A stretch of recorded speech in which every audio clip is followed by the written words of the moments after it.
जब मैं अपने संकल्प पत्र की बात करता हूं तो संकल्प पत्र में मैं एक बात जरूर जोड़ना चाहता हूं और वो है कि यह संकल्प पत्र 11 कमिटमेंट्स के साथ खड़ा है। ये हमारी 11 कमिटमेंट्स हैं।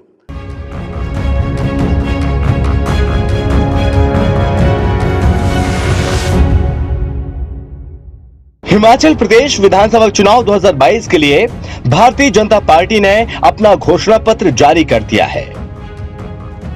बीजेपी ने अपने इस घोषणा पत्र को इस बार संकल्प पत्र नाम दिया है। आपके सामने 11 कमिटमेंट्स आपके सामने जरूर हम चर्चा करना चाहते हैं। पहली बात, ये 11 कमिटमेंट्स सोसाइटी में यूनिफॉर्मिटी लाएगी। ये कमिटमेंट्स यूथ और हमारे फार्मर्स को एम्पावर करेगी।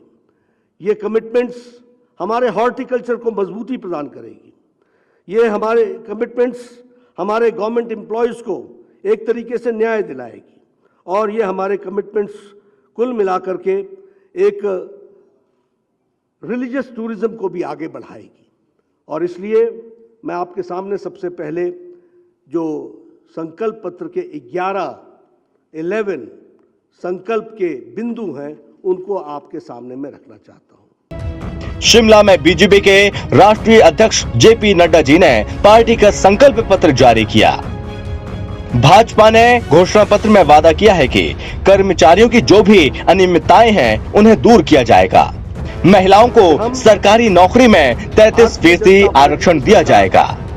बीजेपी ने घोषणा पत्र में समान नागरिक संहिता यूनिफॉर्म सिविल कोड लागू करने का वादा किया है। इसके अलावा वक्फ बोर्ड से जुड़ी प्रॉपर्टी का सर्वे के बाद जुडिशियल दायरे में लाकर सत्यता जांची जाएगी और गैर कानूनी प्रयोग होने पर कार्रवाई की जाएगी। महिलाओं को रोजगार में 33% आरक्षण, छात्राओं को साइकिल और स्कूटी देने का वादा किया है। मुख्यमंत्री अन्नदाता सम्मान निधि, महिलाओं को 3 मुफ्त गैस सिलेंडर देने की भी हामी भरी है। किसान सम्मान निधि। बीजेपी ने ये संकल्प पत्र आम लोगों और सभी बुद्धिजीवी वर्गों के सुझाव के बाद जारी किया है। सालाना ये उसमें हर एक वर्ग के, चाहे वो किसान, महिला, व्यापारी, सैनिक, बुद्धिजीवी हो, सभी के सुझाव के बाद बीजेपी ने अपना संकल्प पत्र जारी किया है। इस संकल्प पत्र में जनता के महत्वपूर्ण सुझाव समाहित किए गए हैं।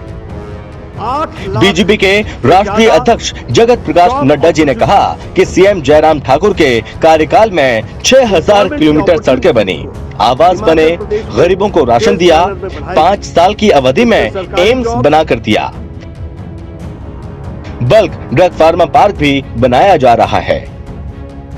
बीजेपी ने अपने संकल्प पत्र में मुख्यमंत्री सम्मान निधि के साथ 3000 रुपए सालाना देने का वादा किया, 8 लाख से ज्यादा नौकरियां देने का वादा किया, सभी गांव पक्की सड़कों के साथ जोड़ने का वादा, 5 नए मेडिकल कॉलेज खोले जाने का वादा, मोबाइल क्लिनिक वैन हर विधानसभा क्षेत्र में जाएगी, हिम स्टार्टअप योजना चलाई जाएगी, एक्स ग्रेशिया राशि शहीदों के परिजनों के लिए बढ़ाएंगे,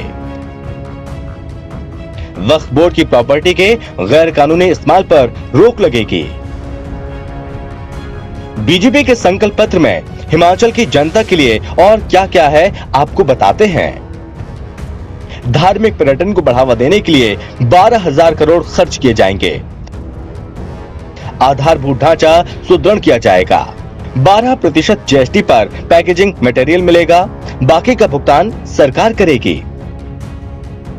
हिम स्टार्टअप योजना चलाई जाएगी। 900 करोड़ के बजट का प्रावधान किया जाएगा। सैनिकों के परिवार की आर्थिक मदद बढ़ाई जाएगी। वक्फ की प्रॉपर्टी का सर्वे किया जाएगा। यदि गैर कानूनी तरीके से प्रयोग हो रहा है तो उस पर रोक लगाई जाएगी। बीजेपी के इस घोषणा पत्र में महिलाओं के लिए क्या खास है आपको वो भी बताते हैं। महिलाओं के लिए प्रतिबद्धता, छात्राओं को साइकिल और स्कूटी, महिलाओं को 3 घरेलू गैस सिलेंडर देने की बात कही है। 12वीं कक्षा में टॉप 5000 छात्राओं को 2500 रुपए प्रतिमाह छात्रवृत्ति दी जाएगी। 6वीं से 12वीं तक की छात्राओं को साइकिल और 12वीं के बाद स्कूटी दी जाएगी। महिलाओं को 33% आरक्षण रोजगार में दिया जाएगा।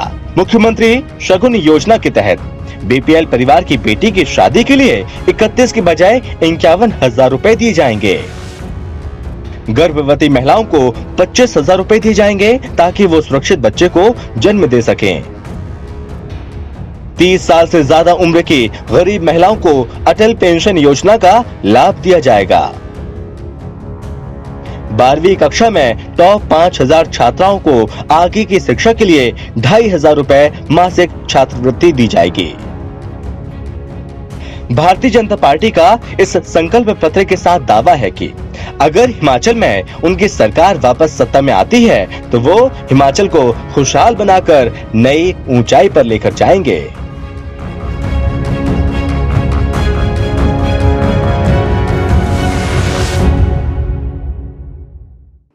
इस तरीके से हमारे संकल्प पत्र के सभी विषयों के लिए 11 कमिटमेंट्स के साथ भारतीय जनता पार्टी आगे बढ़ रही है। मैं यहाँ आपके सामने इस बात को भी कहना चाहता हूँ कि भारतीय जनता पार्टी हिमाचल प्रदेश की शाखा ने महिला सशक्तिकरण और महिलाओं के बारे में विशेष रूप से सोचा है। और हम यह भी आपको बताना चाहते हैं कि हमारा मानना है कि समाज को अगर आगे बढ़ाना है तो जब तक महिला सशक्तिकरण नहीं होगा तब तक परिवार सशक्तिकरण नहीं होगा। जब तक महिला सशक्तिकरण नहीं होगा तो आने वाली जनरेशन्स का सशक्तिकरण नहीं होगा। और इसीलिए हम जानते हैं कि प्रधानमंत्री मोदी जी ने महिलाओं के जीवन स्तर को और एम्पावरमेंट करने के लिए जो योजना लेकर के आए, उन योजनाओं से महिलाओं की जिंदगी में मूलभूत परिवर्तन हुआ है।